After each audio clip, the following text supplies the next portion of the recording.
راح الوجده. يا طفله هذا الكلام الناس ما يبرحوش بيه.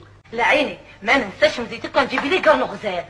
يا طفله مين جاب لك المغزل عشان هاد السياده؟ قالوا يقولوا بلي يبيعوا منهم بزاف بوجده، وثاني قالوا مليح اللي يدير فيهم الكحل. الله يعطيك العمى. روحي يا عيني الله يسهل عليك. الله يسلمك يا لدود. روحي بالسلامه والله يكون في العون. الله في روحك يا عيني. سقسيك هيا قولي واش حبيتي؟ حبيت بلاصه الوجده. بلاصه الوجده؟ نعم. قولي لي راحت الوجده؟ هي حسره راحت الوجده ماشي غير مره ولا زوج.